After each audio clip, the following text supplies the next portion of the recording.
Welcome to the Back Row Texans Show. Brought to you by the Back Row Sports Network. I'm your host, Branson Thomas, talking all things Houston Texans football. Here we go. We got an opportunity today. An opportunity that you've earned. An opportunity that you deserve. An opportunity that's been a long time in the making. Yes, sir! We got what it takes. We got the talent. We got the effort. We got the brotherhood right here. Now it's up to us.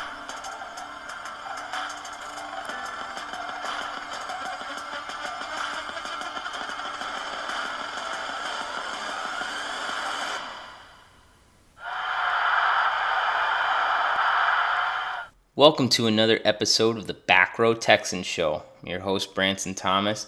I want to thank you all for listening in.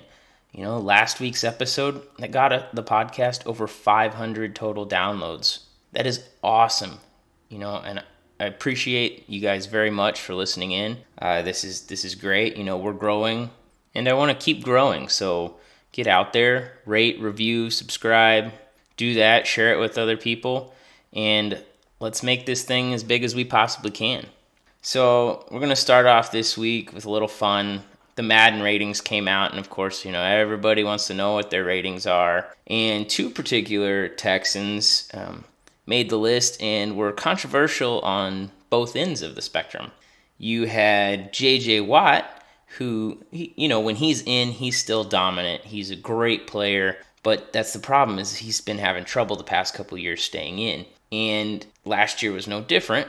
He was hurt and was able to come back, but he got a 98 overall. And, you know, while I'm pumped to see that, and I think when he is on the field, he is well deserving of a 98. He's just not on the field that much anymore, and I'm not sure he can justify a 98. And boy, are people tearing him up for it. Not him, but Madden. They're all over him about that. And like his brother, who got, I think, 8.5 forced fumbles, 15 plus sacks last year, he got an 86.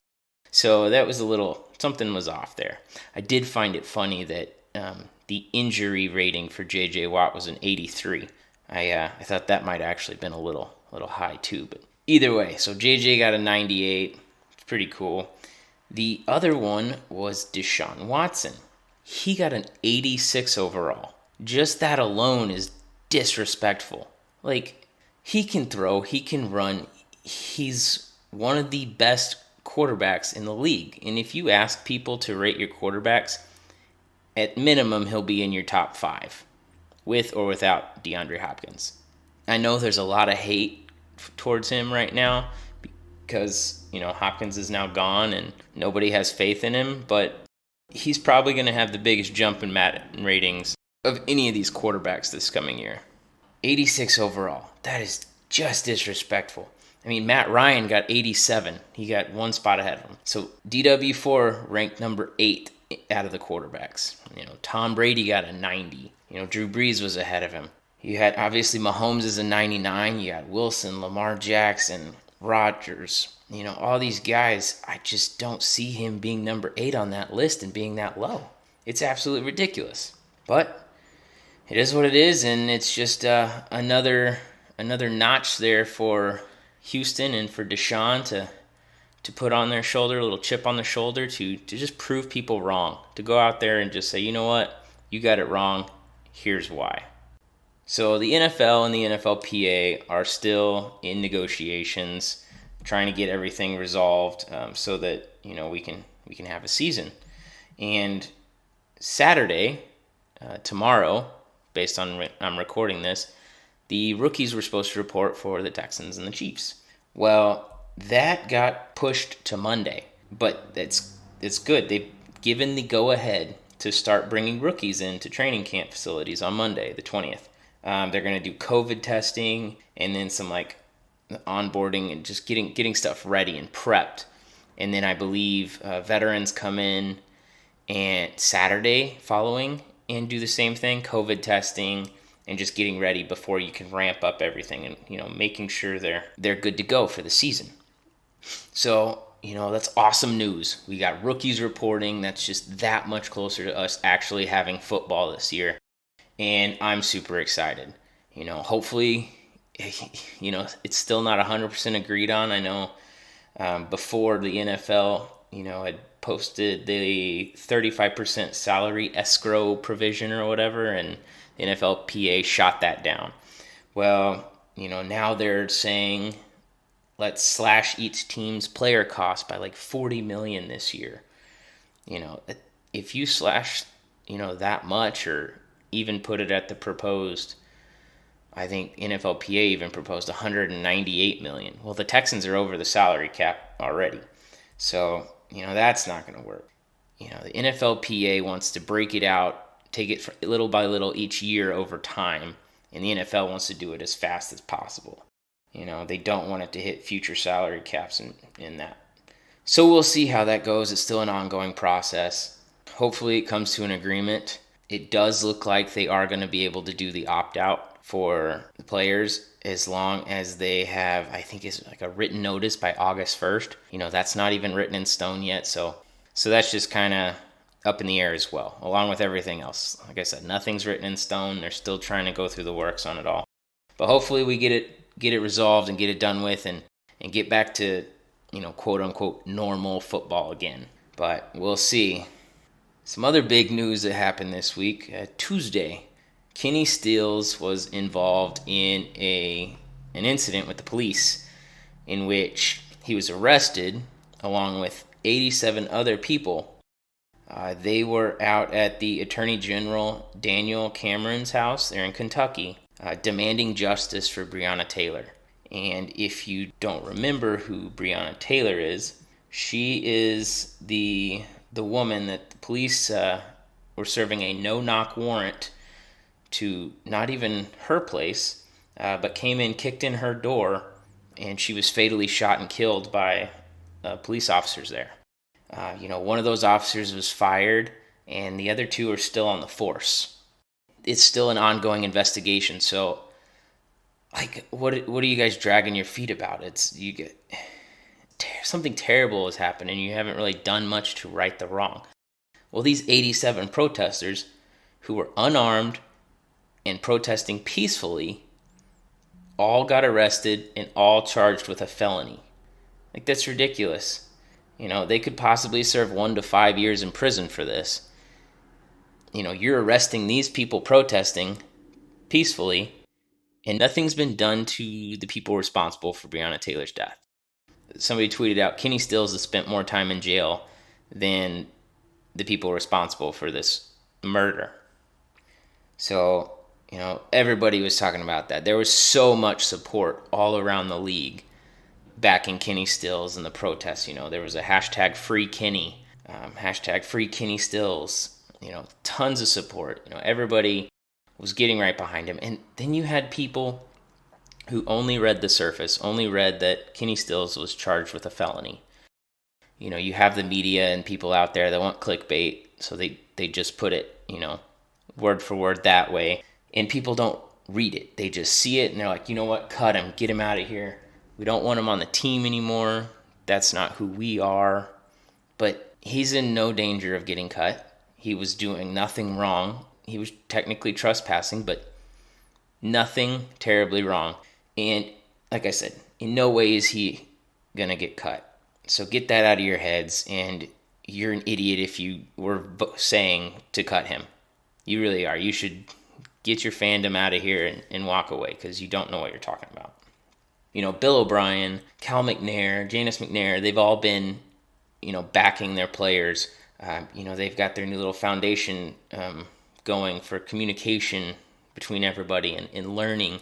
And Bill O'Brien has said, he's been behind Kenny Stills from the beginning, and I don't see that changing. So I'm ready for Kenny to, hopefully all this stuff is dropped and there's no consequences. We haven't heard anything from the league and the NFL to see if there's going to be a punishment that way. Hopefully not.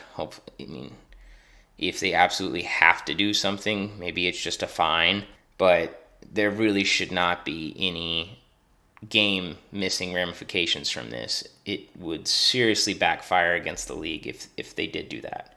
So we'll see how that plays out. Like I said, I don't see anything major happening, and they could drop charges altogether.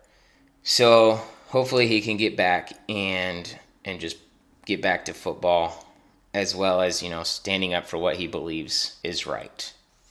That's pretty much all your news for the Houston Texans that's gone on this week. There have been some other things that have gone on around the league, so we'll kind of touch base on that. Somehow, the Chiefs have learned how to print money because they just signed defensive tackle Chris Jones to a 4-year, $85 million deal. He's got $60 million guaranteed. That's right after paying Patrick Mahomes, $500 million. Well, you see it at surface value like that, and you're like, oh my God, how do they afford that? How do they do that? Well, Mahomes' contract was an extension, so his next 2 years, he is dirt cheap. And all this guaranteed money for Chris Jones is front loaded into those first 2 years out of the 4. So if year 3 comes around, and let's say they need to cut ties with him, they're not going to be any worse off in terms of cap space. So there's an out there for the team, and it financially makes sense. Also in the league, you had Myles Garrett with the Browns just signed a 5-year, $125 million extension. So he's the highest paid, defensive end in the league history. $25 million a year. That's pretty good. So, you can't say his team's not backing him, and he is a heck of an athlete and really does a good job out there on the field. That Browns line is gonna be pretty solid this year, so they plan on keeping him around for a while. And it is an extension, so it's 5 years after what is this year's 5th year, I believe. So, basically 6 more years with him. People are locking in their star players, so hopefully Houston follows suit here in the next week or two, and DW4 is Houston for the foreseeable future. And the final thing I want to touch on in this week's podcast is dealing with your Washington Redskins. Well, formerly known as the Redskins. Monday, they made it official that they are retiring is the appropriate word. They are retiring the team name of the Redskins, and it is to be determined what the future name is. I know they've got it narrowed down to like four potential names. I know Red Wolves was one, and that was kind of towards the lead. Red Tails was also another one. So we'll see. We'll see where that goes. But most people have kind of forgotten about that. Yesterday, some news broke that 15 women have allegedly been sexually harassed and verbally abused by former Washington employees. By no means is this right. And it is really sad to think that, this still is going on in today's society. It's 2020. Just because a woman works there in a sporting industry doesn't mean she doesn't know what she's talking about, and doesn't mean you can treat her in a degrading manner. And, there were stories of, I think one of them, a woman was walking down the stairs, and apparently it was kind of a clear, sequency kind of deal to where you could see through. And it was shot all the way down to like the training room. So she looked down and she could see a couple floors down a training staff member looking up at her, walking step for step with her along the stairs. And, even to the point where he was trying to lean to take a better look, try to look up this woman's skirt, and wasn't even hiding it. And just the things that were said to these women, it is terrible. And none of them felt they could say anything, which is the worst part. They, were told, well, there are thousands of people that would love your job and are waiting right there. And they felt threatened to they couldn't say anything or they would lose their job. And they probably would have lost their job had they said anything. But it should Hopefully not the come to wrongs that. are righted. It shouldn't ever be to that point. It is, like I said, it is 2020. We should be respecting women more than that. And I couldn't imagine being in a scenario where, I was with somebody and they did something, degrading. I wouldn't be able to just be quiet. You have to tell somebody, hey man, that's not right. You shouldn't do that. even go apologize to her for them, on behalf of them, saying, hey, I'm not like that. I'm sorry that happened. How can I help you? It's a terrible situation and it really needs to change. And I kind of feel like the floodgates are about to open up with all these different stories. Not even stories. Stories make it seem like it's not factual, not real. So all these incidences that have happened, and hopefully these women can feel more empowered, can feel better about themselves and in their jobs. And like I said, I know several women who could do laps around me in terms of what they know with football or baseball. And I think I'm pretty high up in knowing my stuff. So, don't judge people that way and don't degrade people. Really don't. And that's really going to be the end of my spiel on this. Treat everybody right, no matter of gender, race, sexual orientation. What's the golden rule we learned when we were kids? Treat others the way you want to be treated.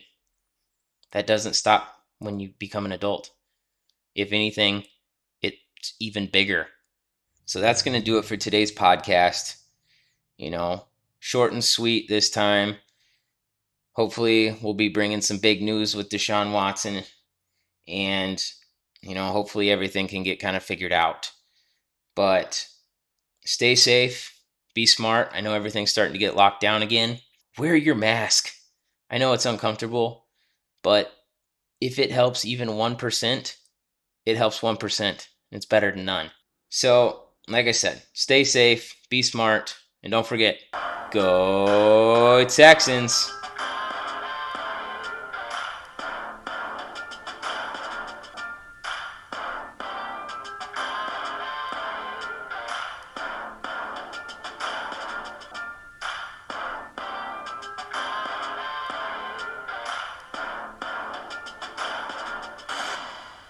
So, good news. While I was editing this podcast, Kenny Stills and the other protesters got the charges dropped from their incident earlier in the week with the police there in Kentucky. So, that's great. Like I said, I didn't figure anything was going to happen that way. The league technically could still do something to him, even without criminal charges. We've seen it in the past, but I don't see that happening. Like I said, they weren't really doing anything wrong.